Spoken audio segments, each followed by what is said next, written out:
You're listening to Shoe In, covering the ins and outs of all things footwear, from sneakers to heels, loafers to slippers, and every type of shoe in between. Brought to you by the FDRA, the Footwear Industries Association focused on retail, trade, politics, and fashion, helping create and enhance conversations on all things footwear. And now your footwear insiders, Matt Priest and Andy Polk. Folks, welcome back to the Shoe In Show, the Footwear Industries podcast. We are full speed ahead, 2021, not looking back. Pedal to the metal. We're learning all the lessons we need to learn. We're not blind to what happened in the previous year. No heads are in the sand. We're shaking off the rust and the dust and all the bad negative feelings. Nothing but good feelings, nothing but good vibes. We're playing Bob Marley as we work all day long to feel good, right? Sounds like you're coaching yourself through this. I've been doing this for a year, buddy. I'm a pro at hyping myself up to get my work done in my basement. But as we go and keep going forward, obviously our industry's forever changed, our world's forever changed, and we're having leaders from our industry come on and talk about lessons learned, what they're thinking about, talking to their teams about how they see fashion reimagined going forward. So this leadership series, I think, is really important because we've talked to different people across the industry, different geographic locations, different product categories, product types, and all that creates this great catalog of information and ideas. So Matt, tell me, who's next on the docket for our leadership series? Oh my gosh, Andy, the hits just keep coming, as they would say on a mid-'80s pop radio station. And our next guest is someone I have been a fan of for quite some time, and I remember her distinctly raising the issue of the importance of daycare centers for factory workers in China and within her production facilities. And since that time, she has been on my radar for a variety of different reasons. And that's one, Faryl Morse, who's the founder and CEO of Farylrobin Footwear. Faryl, thank you so much for coming on the program. We are so excited that you've decided to join us on Shoe In Show. I'm honored that you asked me. I'm really excited. I'm a big fan. Awesome. Well, we're big fans too, but we need to learn more about you because we think our listeners are dying to hear your individual shoe story, which is something we do on our podcast from time to time. So Faryl, talk to us about how on earth you got into the shoe industry and then how you made your way to be the founder of your own footwear brand itself. Sure. It's actually a really cool story. I was 16 years old and I wanted disposable spending money that I didn't have to ask my family for. So I decided to get an after-school job. I grew up in Manhattan and I walked up Columbus Avenue on my way home from school and applied to a series of different stores on my way home, one of which was Kenneth Cole Footwear. Oh, wow. Yeah. And had I not been hired by Kenneth Cole, who I actually, when I interviewed in that retail store, I gave them my college application letters. Like that's what I had in my hand. And Kenneth Cole called me back before Pizzeria Uno or Seduto's ice cream. Otherwise, I might be an ice cream maker today. And it changed my entire life, the directory of my entire life. It really, walking into that store and selling shoes retail felt like home to me. It felt like I was probably a cobbler in my past life. Everything about it felt good. And I ended up sending in a late application to FIT, and I have never left the industry. That's awesome. Since I was 16. And I have, done everything from PR and marketing, selling retail. I was the worst customer service sales representative Aerosol's ever had, probably to this day. And I was a buyer with the Aldo Group in Canada. So I spent a lot of time in the industry before I decided to start Farylrobin. Yeah, so tell us a bit about Farylrobin. I mean, if you go to LinkedIn and you post a lot about some great stuff about fashion and what you guys are doing to transform in this age. But one thing struck me the other day, you posted about how you started your own brand in your studio in Manhattan. Yeah. Tell us about that struggle, that process. So it was about 2000, and I really felt like the world was changing in a big way. I don't know if many people recall, but there was junior footwear out in the marketplace, and then there was designer footwear out in the marketplace, and anything in between $89 and $300 was really sort of basic brown pumps. And I always say it's what corporate American men thought corporate American women should be wearing. And it just didn't make sense to me. And I felt like there was this opportunity for really fun, inspired, creative footwear for everybody in between. That price point and design did not need to be mutually exclusive, and that nobody was really looking at that as an opportunity at the time. And that was the inspiration behind Farylrobin. I started as a trading company. I had worked for BBC, and because I was privately owned, it was really the only way I could start a company. So designing, producing, developing for large retailers and brands, and growing it through the growth of these retailers.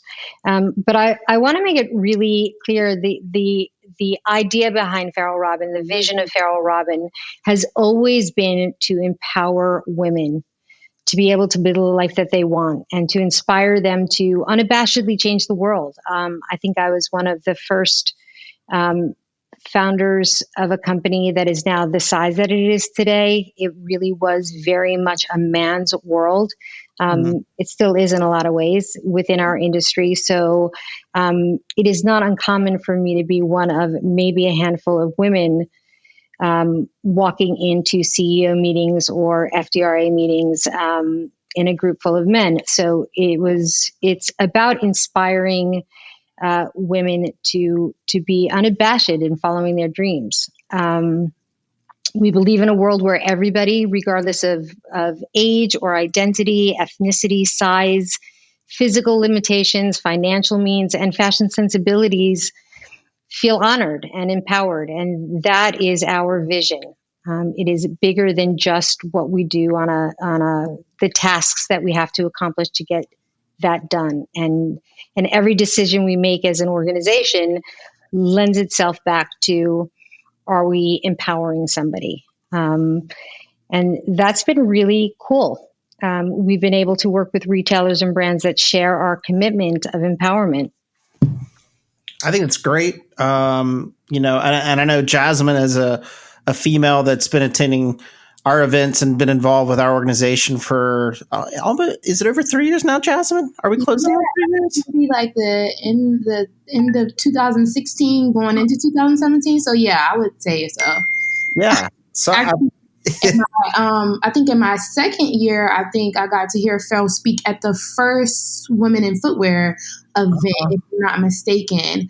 And that definitely the conversation around, empowering women, being a support system for each other, all of that was discussed during that event. And when you were speaking, I'm curious, when you're thinking about your design, how do you transition that message into your design? Like, what was some of your first product design, and how has that changed over the time?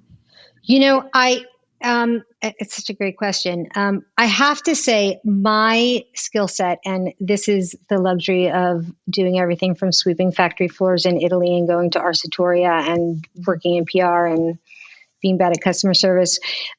What you really start to learn is what your strengths are and where you need support and where you need help, and building an organization that covers all the bases.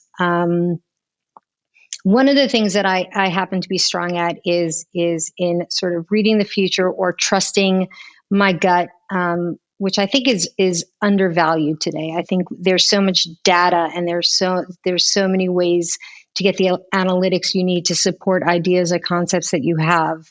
And I think just as valuable on many levels is trusting yourself to feel or believe in something that doesn't have data, either because we haven't looked for it or we haven't thought about it behind it. And there's a reason that when you take standardized tests, a professor will say to you, go with your initial gut reaction, because sometimes we feel something that we can't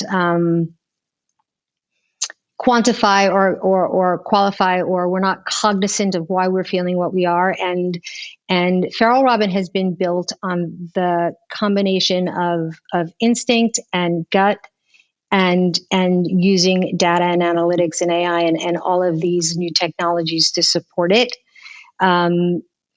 I feel really strongly about supporting the women in our industry, and I've spoken about this before, just because I feel like women in general really are just learning how to fight for a larger table rather than fighting for the one seat at the table. That we have somehow historically been pitted against each other because there's one seat at the table.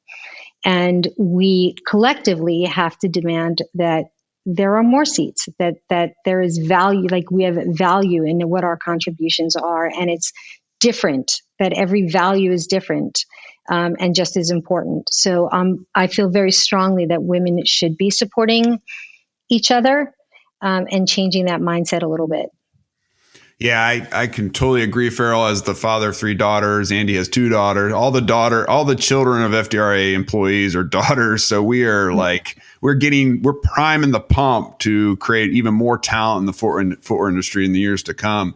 But let me ask you this: as you manage a footwear company in the pandemic, do the kind of different challenges that we've seen in managing a staff and a team and staying connected and maintaining culture and ensuring that people are finding the right work-life balance, even though everyone's at home the entire time for the most part, how is that impacting women uniquely? Are women more of a disadvantage to continue to find that empowerment opportunity because COVID has pushed everyone at home? How are you thinking about the ways in which you can empower women, even in the environment that we find ourselves in? So that's a great question, and I'm going to actually answer it in 2 parts. The first is we have never followed the status quo as a company. We really have written our own narratives and made our choices based on what felt right to us, doing the right thing as it relates to us as an organization. So we have had employees working from home or different states and even different countries for over a decade. Wow. As a woman who, frankly, nursed both my kids behind a curtain at, in Las Vegas at WSA, Right. that was not something that I wanted anybody in my organization to ever feel. And for us, it is about being happy every day. Like, do you love what you do? Do you love what you're doing? Do who you're doing it with? Are you passionate about it? Because it's only that passion that creates the type of teamwork and company culture of empowerment. So a woman gets pregnant in our company, and the question is, you want a computer at home? You want it here? You want one in each place? You want to work from home 3 days a week? You want to work from home 5 days a week? It's totally up to you. We don't care. I've never cared where people have had to work. I think there's value in being together at certain times, but I think there is more value in being happy every day that gets people engaged and passionate in a way that they wouldn't be if they felt like they had to take the train to get to work and had to train or missing a baseball game. So as somebody who spends a tremendous amount of time on an airplane, nobody is the wiser where I get my work done, what hour I get it done, or how I get it done, as long as it gets done. And we have afforded everybody in our company that same luxury for well over a decade. So we have designers in Seattle, and we have designers in other locations in the Midwest. The head of our global operations, Miguel, who I know you know very well, relocated his family to Spain over a decade ago because his wife wanted to raise her children with her family, and we said, "Here's a laptop. It's not a problem till it's a problem." And he actually lives a very wholehearted life. He spends time during the day with his children. He's on with Asia or other countries in the morning, and then he's back with us in the afternoon. And we believe in designing a life that is best for each individual. And it's been really awesome. So in that sense, when the pandemic hit, it was literally on a Tuesday when, the conversation of, I don't know if I feel comfortable, and I'm reading all these news reports. And by Wednesday, I was like, all right, everybody just work from home. We'll all work from home. Bring your laptops home. We work with high five systems. We've been working with Zoom forever. And that was seamless for us as an organization, like shockingly seamless. For women in general, I think it has been incredibly hard. I'm going to say even within our organization, but just in general, I mean, I spent 10 days with my kids, both of my kids working virtually from home in the same house as me, and the amount of towels that I folded alone. Like I spent a long time trying to figure out how my kids can, travel around Manhattan with a Metro card and $2 in their pocket and a bag of potato chips, but they can't find the dishwasher. And,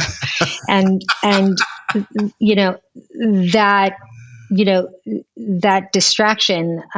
But it was also the best time I have ever spent working, because for the first time since I started the company, I could, have 5 minutes between a phone conversation or a virtual meeting and just get into a bed and snuggle with my kid who is going through their own stuff. And it was incredibly bonding and rewarding for us as a family. I'm also a single mom, so it makes it a lot more difficult. Right. And we were, in this house together for almost 3 months on lockdown, where somebody was possibly exposed and they can't walk out the door, and the complications that come with that. But, I think at a time when I think 80% of all women say that they are responsible for the housework, educating their children, at the same time that they're working, it has been a huge struggle for them. And it just goes back to the distribution of female-male roles, both as the world sees us and as we see ourselves. And that is the dynamic that needs to change. Thinking about just like the changes that we've all been making during this time, I found myself changing kind of what I'm putting my efforts in as far as my footwear, right? Like I have way more slippers than I ever have. Yep. Way more slides. You guys actually have a pair of slides that are awesome that I'm actually thinking about getting, that are on Zappos. But reach out to me. I'll get them for you. Oh, awesome. Even better.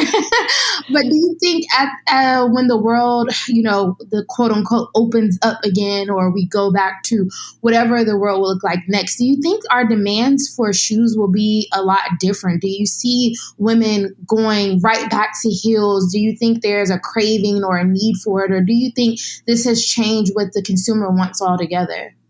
I think the only thing constant in the world is change.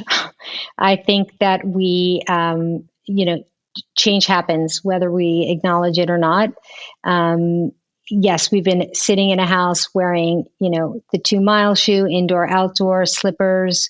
I had somebody doing work in my apartment the other day, and he was laughing at me because he knows I'm in the shoe industry, and I was wearing like bunny rabbit slippers on my feet that I had gotten in a Santa thing last year. But yes, I think that we change, and I don't think it's just going to change by style. I mean, the fact of the matter is, I wear work boots, like military boots. I've been wearing them for years.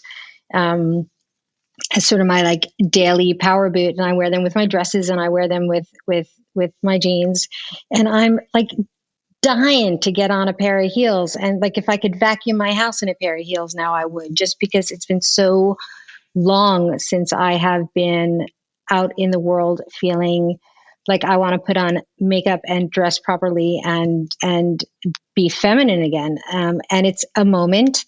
But I think that everything changes. And I don't just think it's just taste in shoes. When you think about, and I love comparing this with Gen Z, because they're one of my favorite generations ever.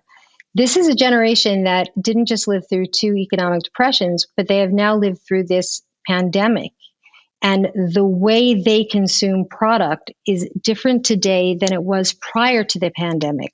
There's this thoughtfulness about being fiscally responsible that they didn't have even 8 months ago. There is this notion that, I'd like to listen to my parents, but frankly, they screwed up the whole world. Like, our forests are burning down. There's, fighting in the Capitol. I am learning to hide under my desk because of gun control. Like, who are we listening to? And it's this level of empowerment and making their own choices, and the way they consume is going to be completely different. And it also, it's that theory of, yes, for the most part now we're wearing slippers and comfortable shoes. But the reality is women are complex to begin with, which I think is really underestimated and undervalued and underthought about. That we are a lot of different people in one. Like, I am a mother, and I am a daughter, and I am a friend, and I run a business, and then I go out into the world as the representative for my child in her school. And the way I choose to empower myself with footwear can be very different for every different stage of my life. And I think what's going to change more than anything isn't just trends, because trends are trends. Like, the trends of slippers is no different than a trend of army boots or a trend of, rain gear, or what. Trends are trends, and we can all understand the moment of trend.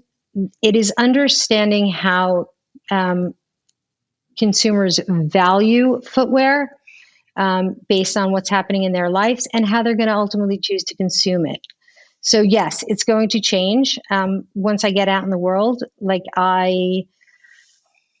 everything about me is going to change. I'm going to actually have to not wear a ponytail for the first time in 4 months. So, yeah. I think that's great. I love this conversation because you're bringing so much depth to us thinking about consumers and ourselves and our situations, and the world's going to emerge. And I really appreciate your comments about, I'm big into data, but I really appreciate your comments around wisdom. This is a topic I've been thinking a lot about. I pray every day for my family and for wisdom. And I think it's so lacking in our society today, where we seek not just truth, but what that means more broadly across our communities, and our right actions in that. And I think around data, it's so specific to that when we're using that, we need it to tell us what is true and what is wise, not reinforce what we already think, right? I mean, that's obviously a huge component, but also just your humility and your thoughtfulness about your teams and building culture around unity and work-life balance and things like that is just, it's amazing to hear. Before we flip it to Jasmine, who's going to do one of her world famous sessions on fashion trends and what's coming out and what she's looking forward to, and we talked a little bit about that. I'm really interested in your outlook for our industry going forward. We've been through this, I don't know a better word, but catastrophe in some ways. In other ways, an amazing time period where we've had to wrestle with our own humanity. We've seen the best of people. We've seen the worst of people in this last year as an industry. And as you look at our industry, having had so many different jobs and in the industry and having your own brand and working with people, are we coming out of this stronger, smarter, faster, better? What's your outlook for 2021? Are you optimistic that this year is going to be an expansion? Is it going to be flat? Like, what are you thinking just in terms of business operations and sales? I think we're going to really start to see positive changes in the middle of 21. I think retailers are still being conservative and thoughtful and addressing the changes or starting to initiate the changes that they have put into place with all of this thinking time that we've had, all of this time that we've had to really think about what we're doing. I think the companies that have been afraid are the companies that are going to suffer. It's really interesting. We chose not to furlough and or let anybody go in the company during this time period. And that may or may not be perceived as being fiscally responsible.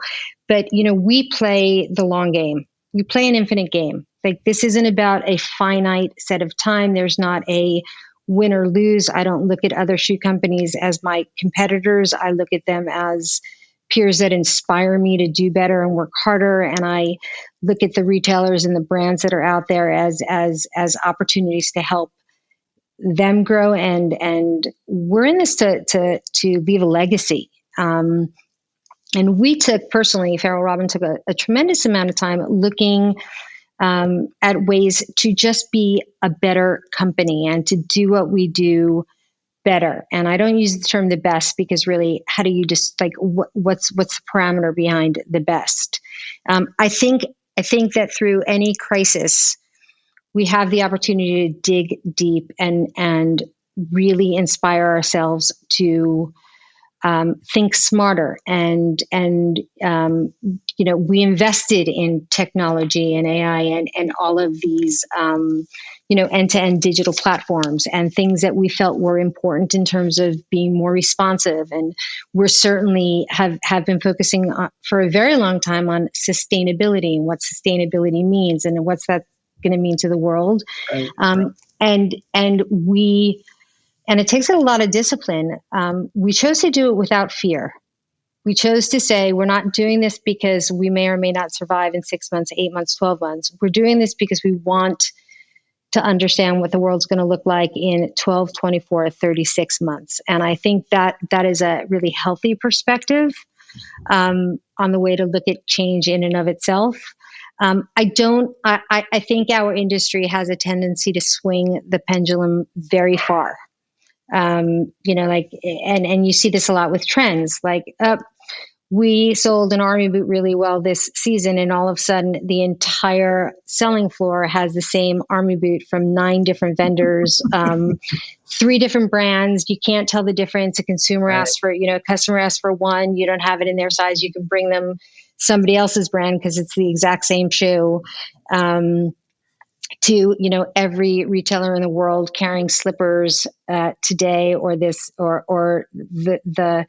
the opportunity that UGG had during this time period, which is awesome for what's happening now. I think we're not going to really see changes until 2021 for the end of 2021, really early 22, because I think that is when people are going to stop being afraid. If stop looking backwards, if I had more inventory, if I had less inventory, if I bought it smaller, if I bought it larger, this is how it affected my bottom line. I didn't anticipate, I'm going into safety mode. I don't think that is going to be a beneficial outlook. I think understanding the changes in consumer behavior is key to being successful. People who have started using online digital platforms to buy their products, they're not going away. It's not like the ease. I purchase everything I own online for forever just because I have time constraints. Right. And it is easy. We live in a world where people like convenience and they like easy. With that being said, there is going to be a shift in what brick and mortar looks like. And there has to be a shift in what brick and mortar looks like because the world has evolved. So whether you start to see digital, we work with Amazon, we work with a lot of direct-to-consumer retailers, giving people the opportunity to walk in a store and touch something and feel something, and then maybe shipping it overnight. These are opportunities that people don't necessarily think about because they think about expanding their online businesses as a result of COVID. But the reality is there's always going to be a consumer that wants to touch and feel and look, and how do you serve her in the fastest, easiest, most convenient way? I love what Amazon and I believe it's Kohl's is doing, where you can now use Kohl's as a return center. That is amazing. It's so smart, and it's so amazing because it's about convenience, ease, flexibility. You don't even have to box it up. You literally just walking in, they throw it in a garbage bag, they hand you a coupon to shop in Kohl's, and I drop $100 every time I do it. It's just unbelievable. And the opportunity that allows Kohl's to recreate within their stores, like bringing in food, or like I think there's so many different ways that we can cater to the evolution of ease and speed and flexibility, and that it's almost like there's this huge pizza pie, and how we choose to slice and dice it is up to us. Somebody said pizza, you're speaking my language. There you go. But it's like I'm just like, oh my God, the opportunities are endless. And again, for a company like ours, that's really awesome because we don't live by the rules of our industry. We do things our own way, and we've learned how to really tap into. I remember about a decade ago, somebody once said to me, like, "Who is your customer?" And I struggled for a really long time. Like, is my customer the retailer that I work with? Is my customer the brand that I work with? And really what I chose to do is say, my customer is the consumer.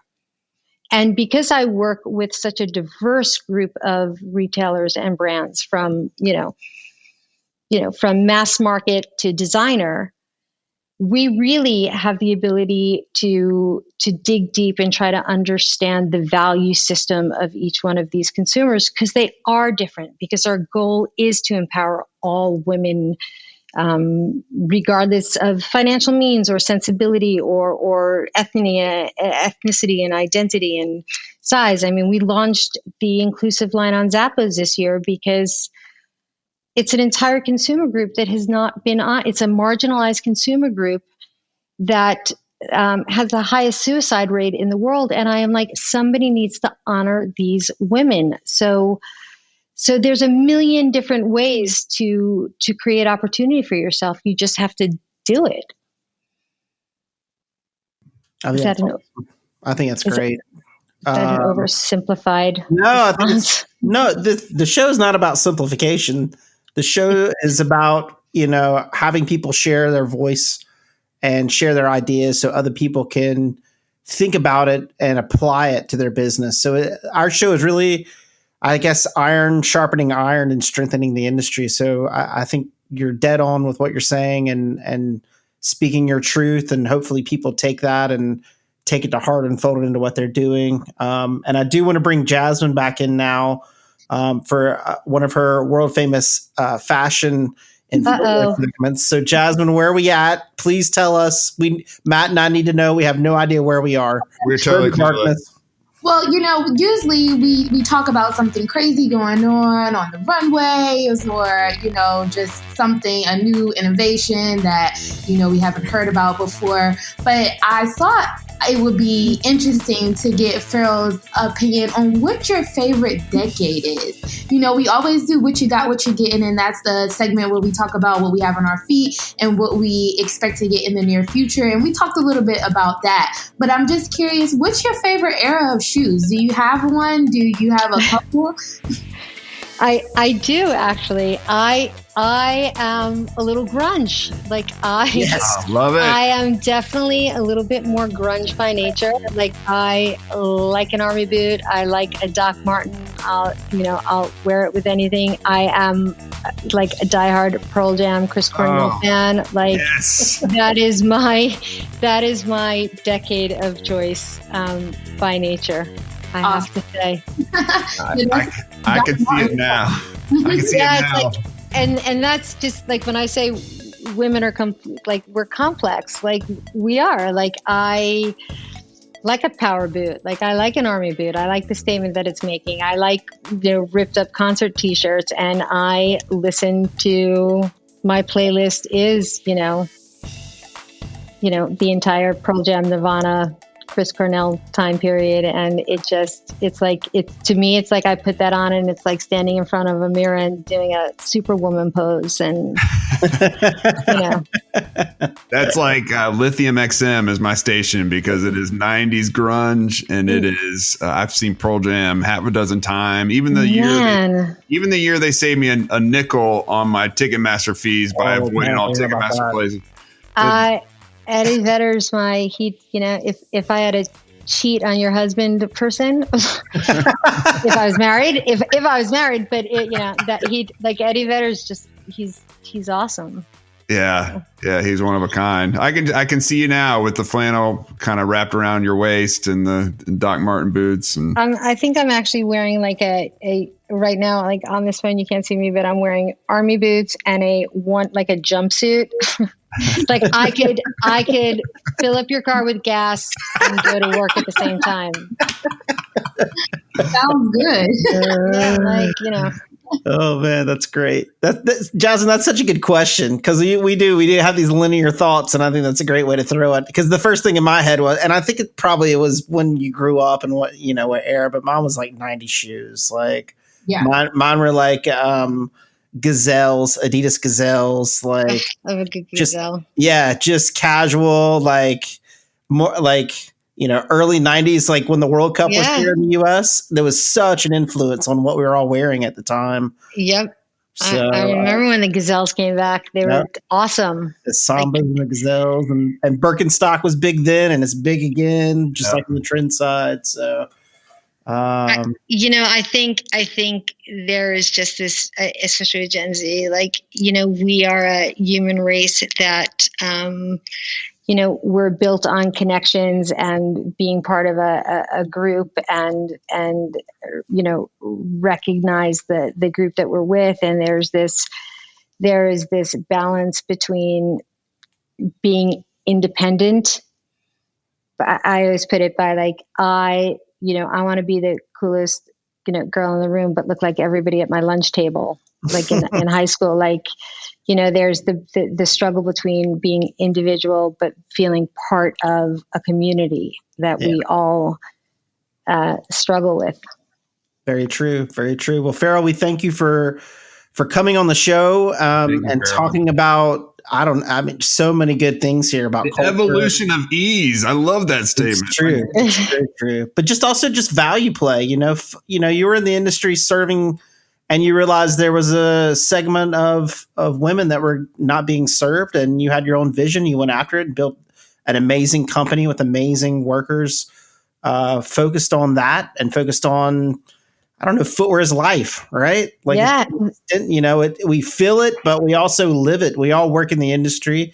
And it's always an extension. I mean, before I worked in this job, I'd never really looked at people's shoes, and now all I do is obsess about people's shoes and wonder what they're wearing and why, right? I have to say a pair of shoes is the difference between me walking into a room with confidence or not.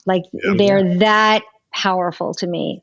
You walk into an evening event in the right pair of shoes and your back is straighter and you are prouder and you hold yourself properly. And then I walk down the street in my army boots and very few people mess with me. It's true. It's just, they're my power center. And I don't think that's uncommon for women. That's awesome. Yep. Drop the leash. Yep. Faryl, thank you so much. We really appreciate you joining us today and sharing your insights and your ideas about the footwear industry and where we're headed. Folks, you can find our full catalog, over 250 episodes on shoeandshow.com. We started this show where we would go out to a trade show or a market week and have conversations just like this. And we thought, what a tragedy that other people aren't at the table with us having these conversations about shoes and about our lives and about our industry that we know and love. And it's all about strengthening it. So please go back, listen to all these great episodes. If you have an idea for a guest or a topic you want us to cover on our show, please let us know. You can drop us a line on shoeandshow.com. At the bottom left, there's a little button. You hit that button and leave us a voice note where we can actually hear your voice. And if it's really good, we may play it on air. Just letting you know that up front. And as always, I want to thank our great staff and our great producers for helping us make this show come to life and make it possible.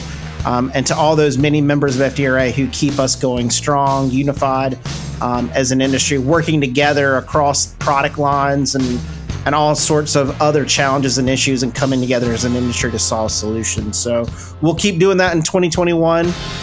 In the meantime, please stay safe. Please stay healthy. Please keep wearing a mask. Double up if you need to, if you feel like you need to.